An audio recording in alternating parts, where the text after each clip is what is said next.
every other person else will go on mute. Then we will start as soon as it is 10. We should go on mute.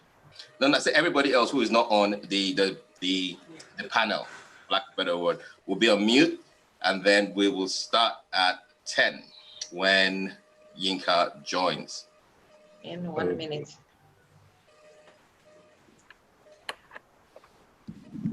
Well, saying that it's his birthday, we will give the birthday boy a little break. Hi, Richard.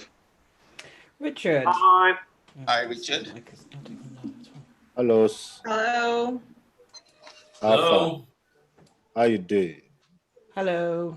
Sorry, I'm just testing my mic. Hi. Hi all.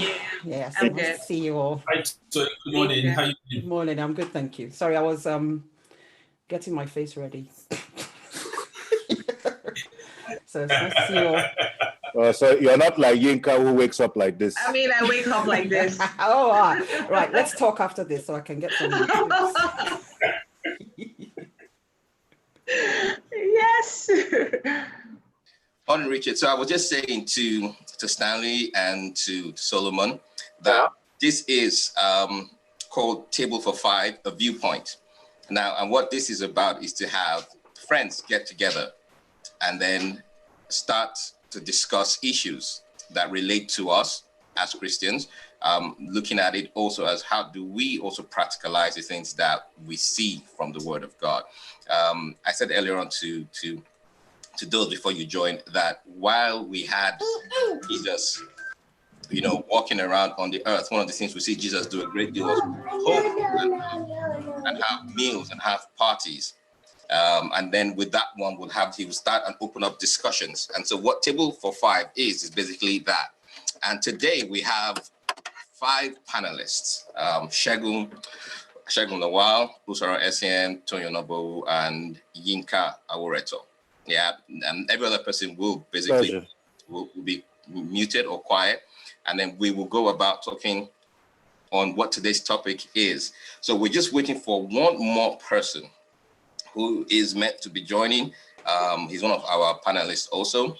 His name is Yinka Awojobi, and today also happens to be his birthday. So I assume, and I want to believe that they are probably doing a happy birthday sing song for him or something.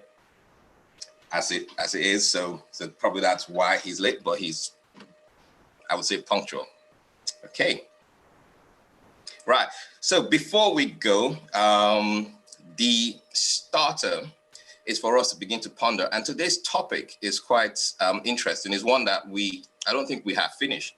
We started talking about it, but we haven't finished. If you'd like to interact, like I said, please feel free to send me, a private chat message or something. Yeah. So today's topic is relevance. And relevance is something that we started discussing, and I don't think we finished. We wanted to look at the definition of relevance. And there's something that is a tagline my wife uses a great deal. She goes, you have to always put yourself out there. You have to be relevant, to remain relevant. And it's something that's very interesting, even as Christians, we are meant to be relevant.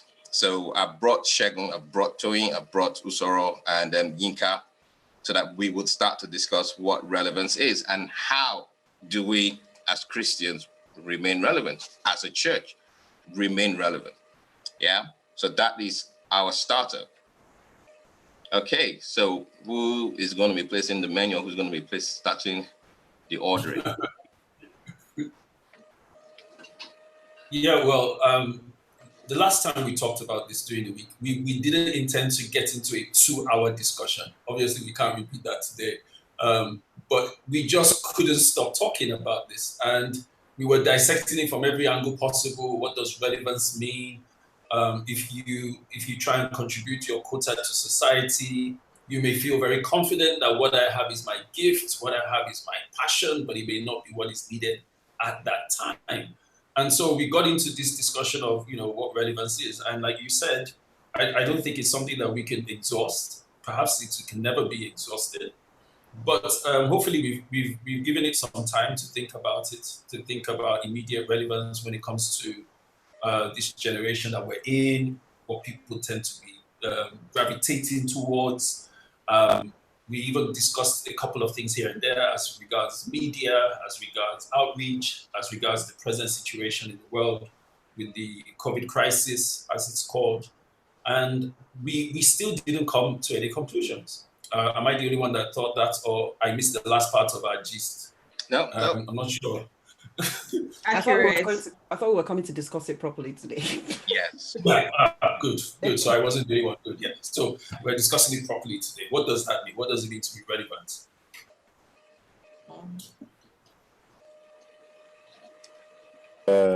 I think another thing that would matter is what the definition of relevance is to have context. Yeah, well, we have come. Even that took us like 40 minutes to even discuss on its own, Exactly. Okay, well, can I offer the dictionary definition? Yes, yeah. Oh, sure. Yeah. Okay. Relevance is the condition of being relevant or connected to the subject matter, which means it's key to identify what the subject matter is, because relevance can mean it does mean different things to different people. But to us, what does it mean? So which means the subject matter has to be defined. The quality or state of being relevant, pertinency, or applicability. I think the one I like is the one that Cambridge brings up. It says, hey, Yinka, happy birthday. Hi, Yinka, happy birthday, birthday. Happy Who told you it was my birthday. birthday? You did. Sorry, Usoro, for interrupting. It's the birthday boy's birthday. Well, you told us that your birthday was coming up now. I did not tell anybody anything. So No, we got the memo. We got the memo. It was relevant that we knew. It was very relevant. Relevant that we knew. Christians are supposed to be secretive. Have you not heard of the underground church? No. This is us in this building right now. Yeah. I bet it was Tony. No? You've forgotten that you have like 3 family members here. Do you all remember him saying something like, Yes, my no. birthday, but I will come on the show? Yeah. Yes, that's what you said. He It said. was loud and clear. Thank you. How underground was that? I interrupted somebody's definition of relevance, I am assuming. Yeah. Yes. No problem. So I said Continue. the one that I like is the Cambridge definition that says, Go on with your the Cambridge definition that says the degree to which something is related or useful to what is happening or being talked about. So it talks about the degree of usefulness, to what is happening or being talked about. So like the first definition says, the condition of being relevant or connected to the subject matter. So what's the subject matter? Relevance as it relates to what? To whose worldview? As relates to life, I would say life. So whether we like it or not, everything would always change, but life would continue to flow. So after COVID is over, life will still go on. Yeah. And then something else will come on, but life would always be the constant thread there. And when you look at it, what kind of life have we been called to live? Our lives are not just meant to be a state of motion that doesn't affect or influence any other person or any other part. So right now, everybody's talking about COVID simply because it affects life. But if our lives were also influencing others and people, it would also be an answer to the COVID issue. And then the next one would also come up and there would always be an answer, So we did mention it the other time, ye are the salt of the earth, Now, salt is relevant to cooking, preservation, we don't want to go into deep theological discussion, but we just want to just get that, the subject matter is life. So how are we going to be relevant? What happens when life changes or when something forces your life to change or move in a different direction? Would you still be relevant then? I think one of the things that jumped at me when Usoro, or two of the things that jumped at me when Usoro was giving the dictionary definition of relevance were 2 things. And the first one was connection, and the other one was applicable. So if I'm coming from being connected, I'm asking myself as Yinka, am I connected to the world that I'm trying to be relevant to? And we automatically will say we are connected, but oftentimes when you speak to us, when I say us, I mean the church, you find out that we are really not as connected as we think we should be or as we think we are. We stand from a pulpit and speak to a pew because we feel we are a bit better, we are higher up there, we have Jesus. All good and well, but how do you relate to someone who doesn't have Jesus if you're not connected to what they're going through? How do you relate to someone who isn't on the pulpit if you're not connected to what they're going through? I think for me, being connected to the people you're trying to be relevant to is the first step to being relevant. Yeah, it brings us back to how do you be human? Mm-hmm. If I can borrow our birthday guys. Yeah, from the last conversation, his human touch. And funny enough, this issue of humanity, I think the world has stolen the definition of humanity from the church. We don't own that definition anymore. True. And I think we should. You know, explain. Like Yinka said, the disconnection, the disconnectivity, I think Yinka is trying to bring out is how we have lost touch with the Great Commission.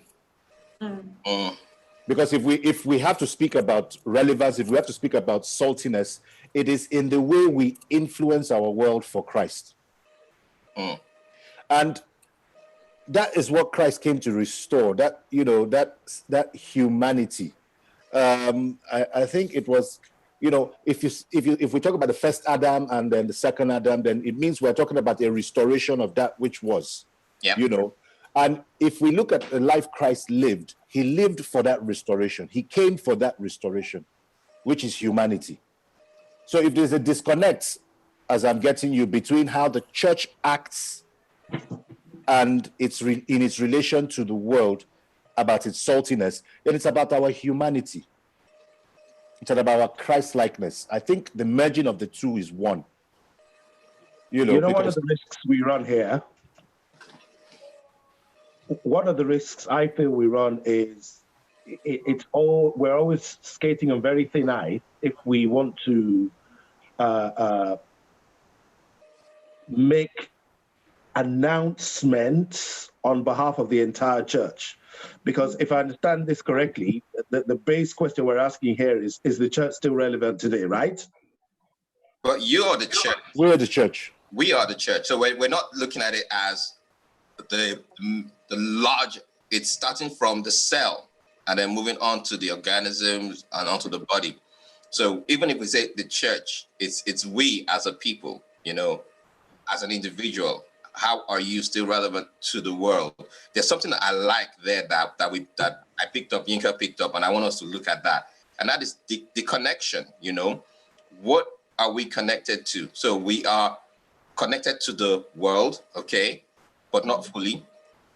But then if we are connected to the world, we should then also be tethered to and connected to Christ, and that is something. Because sometimes I've noticed that the challenge I face is when I'm not as connected to God, or my walk with God is somewhat not as it ought to be, my empathy level drops. Sure. All of a sudden, I'm not as effective as I used to be, or as I ought to be. I am more focused towards me as a person, as an individual. And all of a sudden, I think about me, myself, and I. But the moment I now start going back to God and my connection with him is being restored and is active, I find out that I am very, very touched by little acts, even TVs. I watch a movie, all of a sudden I see tears coming out and I'm like, Lord, I didn't ask for this.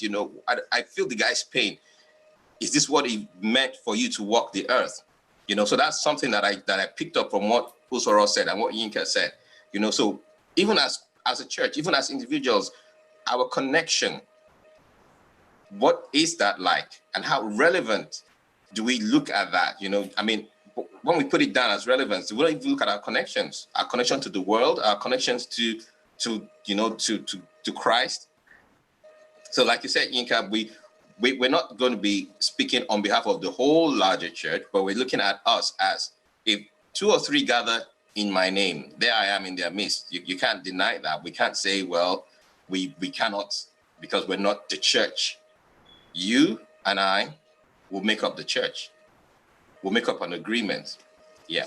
Now I also agree with what Yinka said, because the reality is he's right about the thin line. It is a thin line, you know. We can't make assumptions for the entirety of the body of the church. But I think it is still pertinent that we can look at our world. Each and every one of us perceives it in a different way.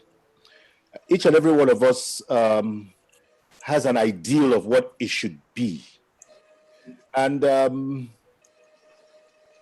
the world has become such a global village, it's become such an interconnect, how would I put it? A small village in such a way that we can speak, even though we speak from a personal point of view, which is what this is all about.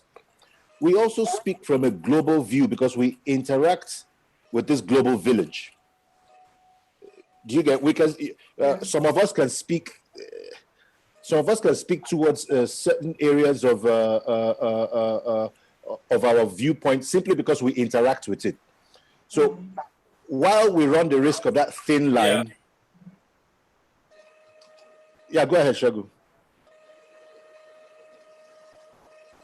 Hello? I think it's losing network. Okay.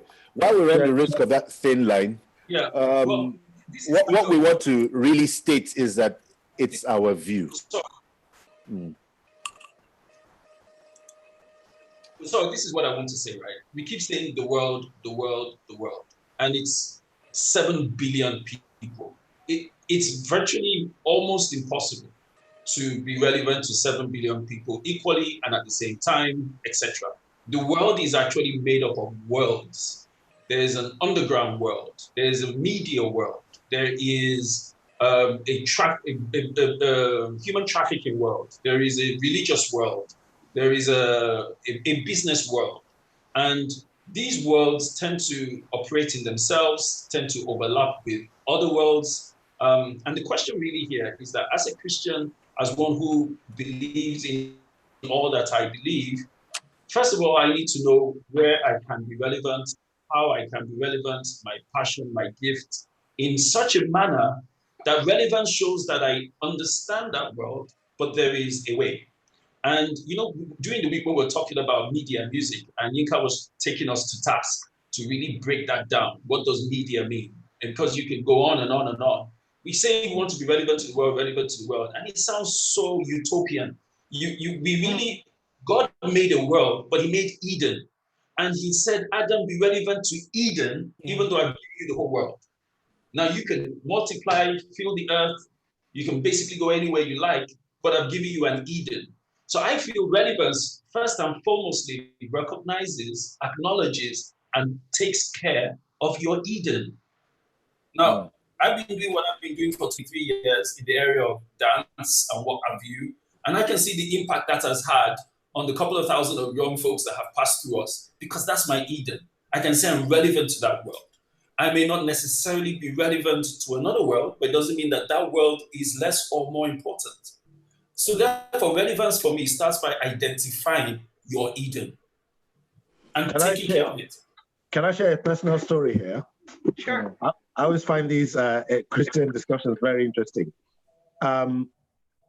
I struggle with relevance because I bring it to myself, and I consistently ask myself the question, am I, as a Christian, relevant to, like Segun puts it, to the world outside of my common world?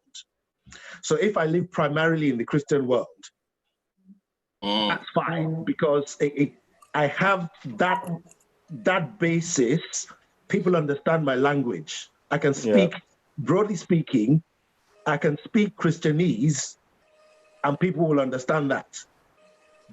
When I think relevance, I normally think outside, what happens in my day job? How am I relevant there? You see, one of the most powerful scriptures for me is the description of the mark of the beast and how the entire planet will have to have that mark to buy or sell. And I've always grappled with it, always. And I'm like, okay, there has to be something that is compelling. If you're a Christian 1500 years ago, you take that prophecy on faith. Because, in fact, your worldview is so narrow because you can't travel far. If you travel for 24 hours, you're probably still within your same hamlet or your same village. These days, you can hop on a plane and circumnavigate the globe. So you know how big it is. But if you're a Christian 1500 years ago, and they say you take the mark of the beast, you take it as it is. These days, especially now in COVID, if they suddenly say the only way you can buy and sell is if you take this vaccination, because that proves that you're COVID-free, it brings the scripture to a level that's, I'm like, wow, I can see this thing unfolding in front of me. So the question I now ask myself to bring it back full circle is this: how am I relevant? How do I translate what it is, how I understand it? Somebody might come along and prove me wrong, but as I understand it right now, how do I take all of that and begin to become a bell ringer that, folks, based on this scripture as I understand it, here is what is coming. So I always think to myself, wow, how do I make myself relevant outside of my circle? I don't know the answer, but that's the question I grapple with. I think I also looked up the definition of the word relevant, and then I looked at the difference between relevant and important.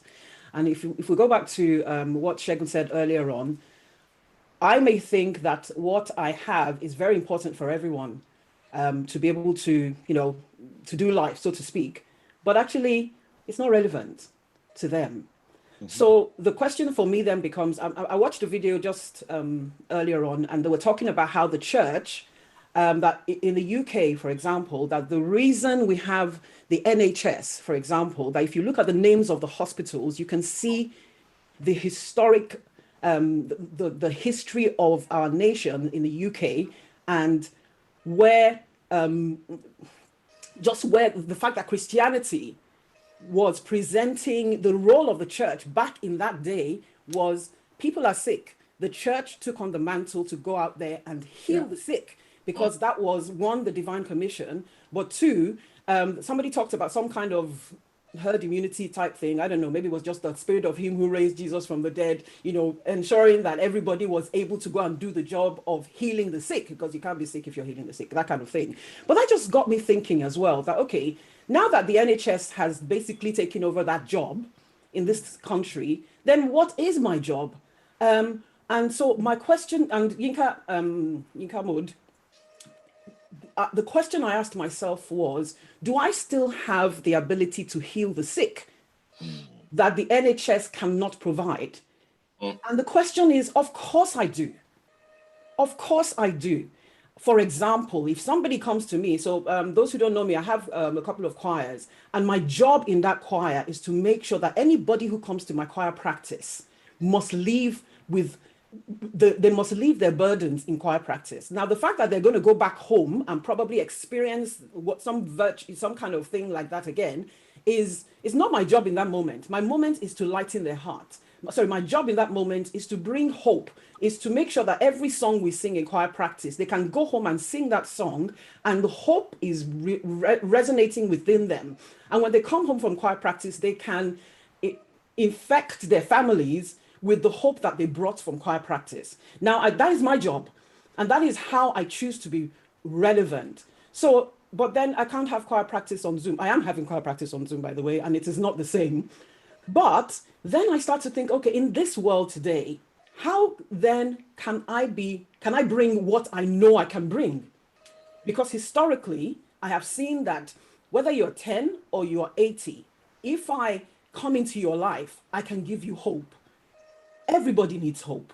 So then I have to say, how can I bring that hope to my community of human beings? So I'm not answering any questions per se, but that's the question I'm asking myself in this whole thing about relevance is I know what I carry. I carry the hope of Jesus Christ. I know a way to be able to dispense that hope if I am in conversation with you.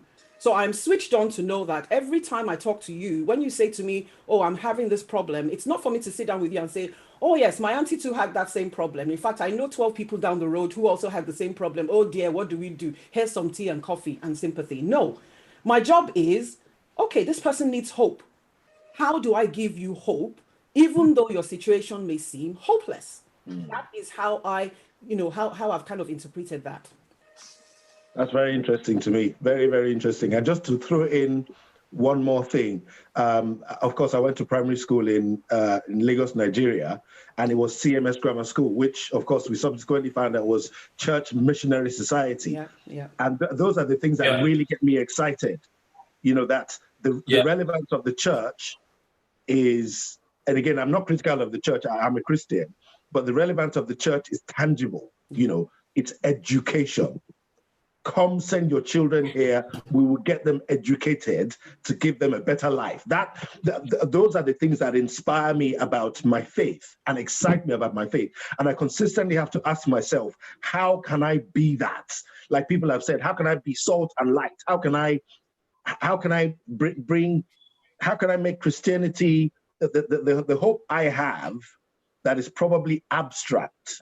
How can I make it practical for somebody who is not a Christian, and it's a lot more relatable, like maybe doing hospitals or maybe setting up schools, or maybe if it's not that grand, something that's more personal, but just as impactful. And that drives me.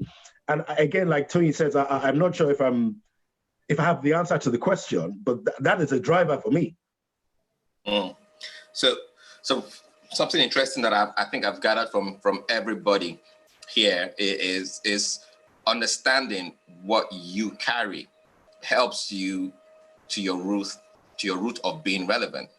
E.g., it's just something that was said and it spurred something in my head, which is Christ always said, I am. He never said I was, I will be. Is I am. And everybody who came across him, he was relevant to that need that they had. There was a woman caught in adultery. She didn't need a miracle. She needed, a savior, an advocate. And there was someone else whose child was dead and he needed a miracle. So I think he knew what he was carrying.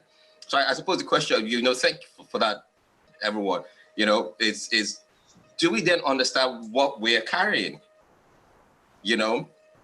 Do we understand that what we're carrying? I mean, an individual on himself or of himself is carrying something. But what I think is that there is, I've spoken about worlds, we've spoken about Christianity's impact in education, etc. I think people generally have almost a universal need. A need to be understood, a need to be loved, a need to be paid attention to. And I think before we get into specifics of relevance, let's start there. Let's be relevant to the person next door. Let's be relevant to the person down the road. Let's pay attention. Let's care as much as we can, so that we don't make relevance such a mighty word, that we forget that there are common needs to every human being. And like what we said earlier and during the week is that divinity really is about affecting humanity. It's about being human. It's about recognizing those universal needs everybody has. And so whether it's using music to minister, or it's me using dance, the point is we are connecting with our human need as often as we can and as much as we can.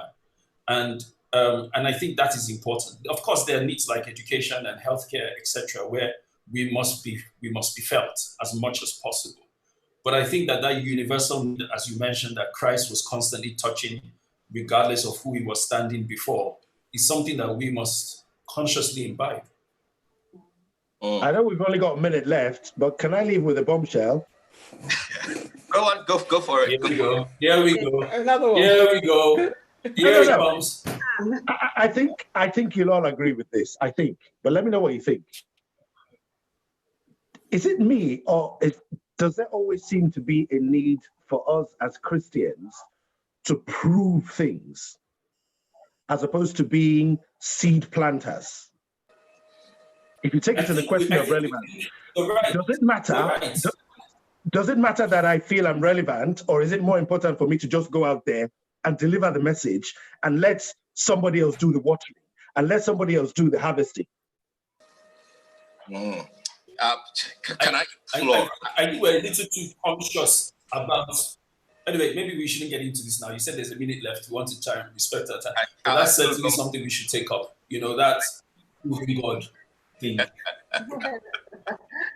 was gonna go. Is it okay if we just go just 5 minutes, touch it, then we'll come back on that one, because I don't want us living with things that are hanging. You know, I don't want you leaving the table going, I'm not satisfied. A lot of things will hang. Well, maybe we should identify the subject matter for next week from this question that Yinka has just asked us. Yeah, because I mean, yes, it's like there are certain people. I give myself for example. What I do is I fly planes. You get? Yeah. Now, in flying, in doing what is my job, how does that translate with being relevant to my Christian worldview, when in all reality, I don't have the opportunity to be on radio like Yinka does, to reach people with his opinion. You know, I don't have the opportunity to meet people over the choir. I don't know how to dance to save my life, even though I was still, I'm still working on that, you know, and you know, for the people who seemingly are in those vocations or those places where it seems like they're out of touch, how does my daily life, you know, seem to have impact? How does it seem to have relevance when all I'm doing is my job that I'm being paid for? You know, it reminds me of the little servant that was able to tell her boss that if he told you to go and dip, you know, yourself in that river, just go ahead and do it. Yeah. You know, at that moment, some insignificant girl was relevant, and she's mentioned in the Bible forever. You know, so and I think it comes with this definition of destiny that we've always been told that everybody was destined for greatness. Greatness in the definition of the world's view of what greatness is. You know, meanwhile, every single vessel counts. Every little member. Don't get me started on that, man. You know what? So you're not destined for greatness. Is that what you're saying? Just say you don't know you're destined for greatness. Just say it now. Tries to be humble. You're just trying to be humble. I will learn how to dance. Don't worry. That's where your greatness lies. Okay. I will show you my relevance. Don't worry. On this note, I think it would be a good thing to round up and thank everyone who's joined. And as I said, this is Table for Five, and what we want to do is always just bring those things that have hung in the air for Christians. You know, we can go to church, we can get, you know, the word, but sometimes you can't walk up to the pastor and ask him, you know, certain questions, and then you go back home with those questions, and sometimes those questions just paralyze you. You don't know anything about them. And what we want to do is we talk. I mean, when we meet our friends, we talk about these things, and that's what we want to do. That's what Table 45 is. So it's going to be a series, an ongoing discussion. And as Yinka has just done, he's dropped a bombshell, and Usoro has picked it up and now said, you know. We will handle the bombshell next week. Am I great? You know. So I think on that we know what we'll be discussing again next week. So please join us again next week, where we'll pick up on these discussions. We're going to be looking at what it means to not only be relevant. Now we're moving from relevance to influence, greatness, destiny. Wow, that's a lot. Yeah. Wow. Thank you, everyone. God bless you. I hope you all have Thank you. Bye, guys. We can look forward to. Happy birthday, Yinka. Sorry. Yeah, Yinka, happy birthday once again. Happy birthday, cuz. Happy birthday, Mr. Yinka. Happy birthday, Thanks the for all bomb the time, dropper. everybody. Okay. I have to go and practice how to dance now. Sorry, bye. Yeah. I'm going to show Segun that he's not the only one relevant in dance. Exactly. Bye, everyone. Trying to upstage us.